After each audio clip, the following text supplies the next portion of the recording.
Hello everyone, my name is Angelia and I'm here to discuss our project on systolic arrays for hardware optimizations for our course Hardware Architecture for Deep Neural Networks.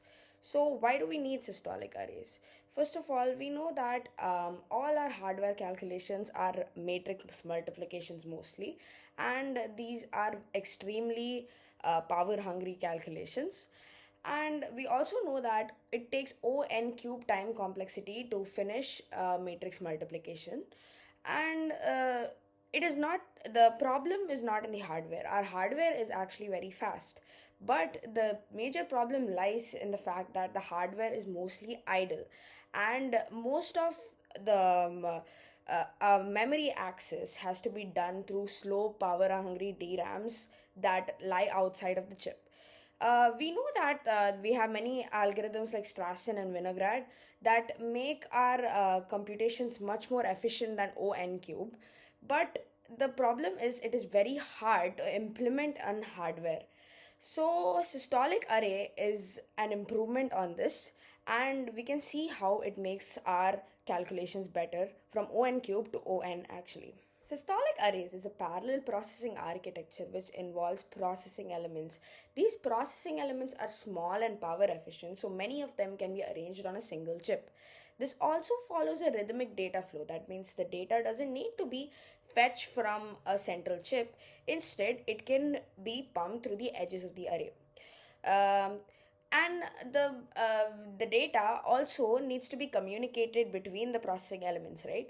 So the data communication is local. The processing elements only need to interact with the neighbors, so there is no need for the long power hungry processes.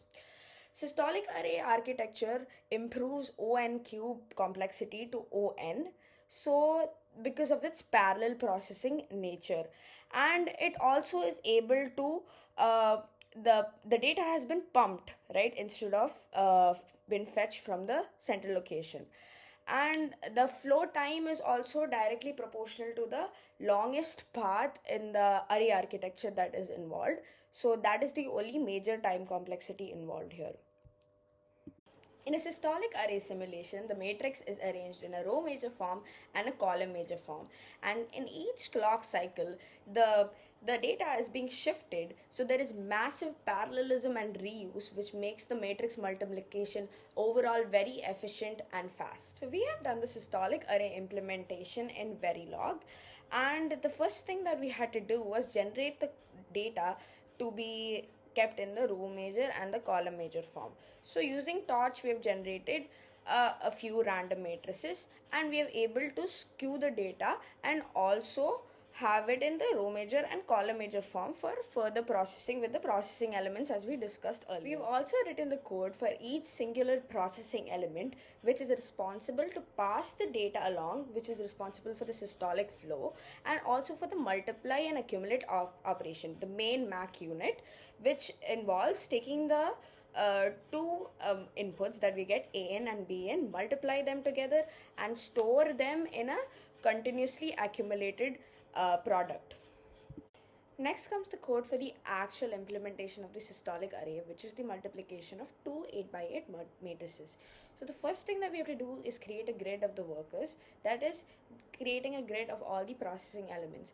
Of course, making all the processing elements individually and connecting them, wiring them together is going to be very difficult. So we use the generate block that is provided by Verilog, which is able to quickly 3D, it's like 3D printing multiple workers to put together. So the first thing we do is this, and now we have to wire everything together. So first we have to make an input stream, so that is to pump in the data as we said before, and then we have to make the worker to worker connections. So the worker to worker connections involve the vertical connections and the horizontal connections. So it can be properly indexed in our code, it is seen in the code. And the final output involves each of these processing elements that will take the output and dedicate it to the respective p sum out as shown in the code. Next comes the actual implementation using the test bench for a systolic 8x8 array multiplication. So the first thing that happens here is the declaration and the initialization of all the variables and the skewed memory arrays. So and we also have our golden matrix that we use to compare our results with. And the next thing that we have is the clock and the reset generation. The clock generator gives us a stable 10 nanosecond period, and that means a 100 megahertz frequency. The reset generation is also done along with this. Next, we have the test sequence. Test sequence involves the data loading. The data loading involves we have all our data in our external memory sources. We are loading it into our test bench so that we can decouple the data and the test bench logic. Next, we have the simulation application. So we have a certain number of sim cycles that we need to complete to do this, and we also have the essential synchronization defined here. Finally, we have our results display. So result display, one of the factors we have is the visual result display, where we are actually looking at the matrices, the golden matrix and the DUT calculated matrix. The second test is an actual automated self-check, where we are comparing the values that we have gotten through our DUT and our golden matrix. And finally, we do the reporting. The reporting involves considering the whole test bench as a success or a failure by comparing all the values together. So we have seen that the systolic array multiplication of 8 by 8 matrices is much faster than the PyTorch multiplication, and it also does it in ON time, not in ON cube time. So what is the issue here? So the maximum we can go is 8 by 8 with this, because these processing elements are actual physical units in the FPGA or custom accelerator. So because of the physical limitations, this can cause a problem. So we need to come up with a different measure. So the thing that we do is, for the matrix multiplication, we divide these matrices into small tiled blocks. This is the tiled matrix multiplication or block matrix multiplication method.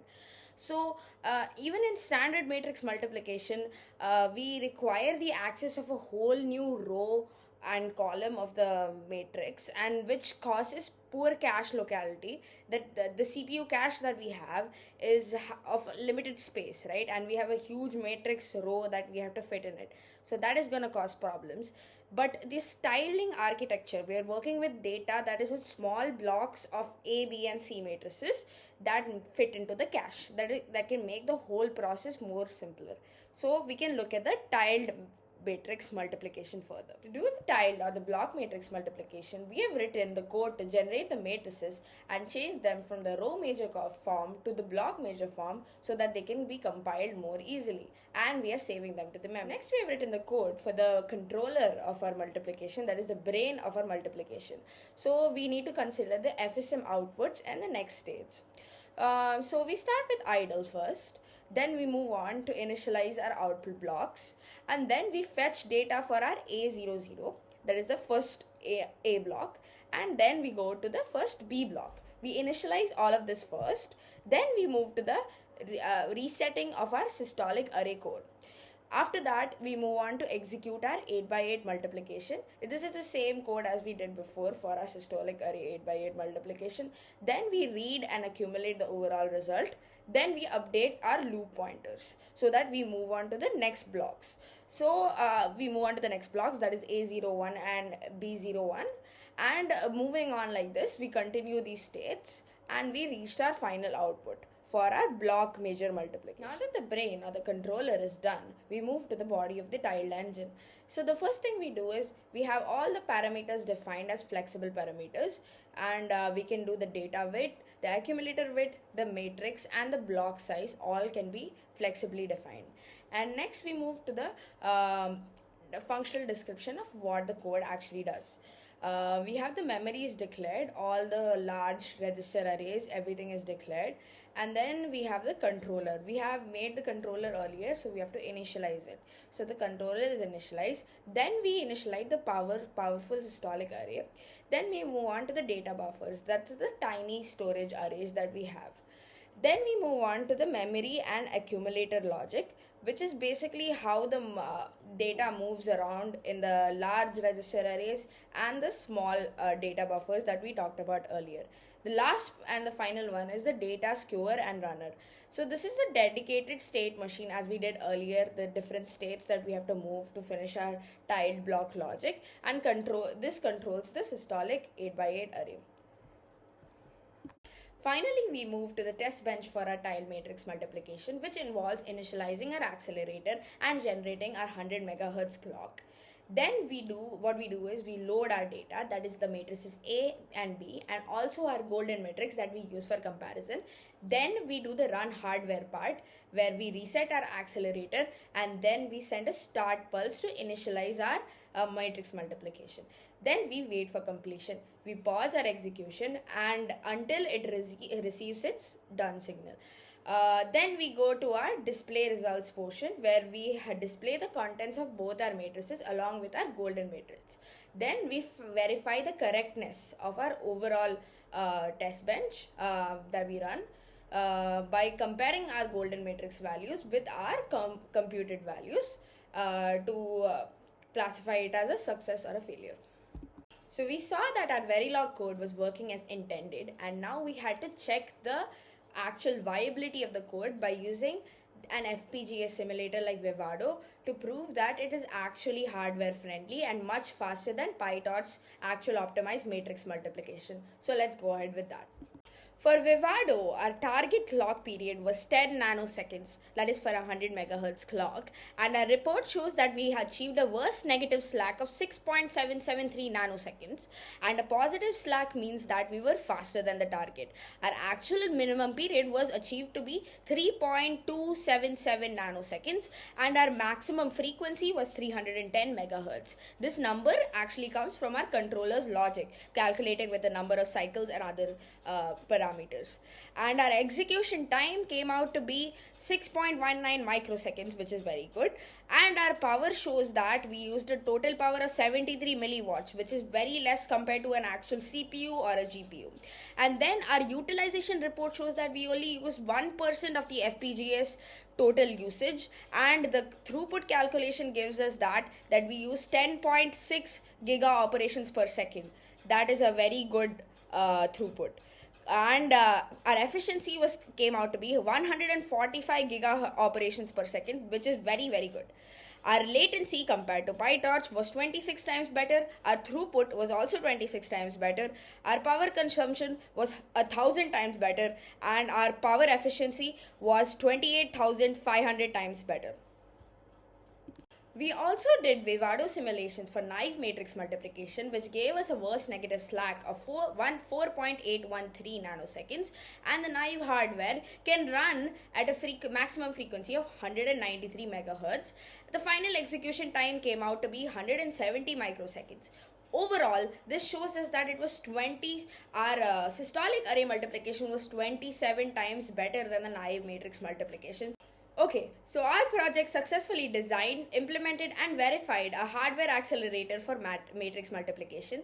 It showed a 27 times more speed up than naive matrix multiplication and used only an on-chip power of 73 milliwatts. These strengths of systolic array architecture make it a foundational contestant for high-speed application. It is also a key enabler for future efficient, high-performance computing. Thank you.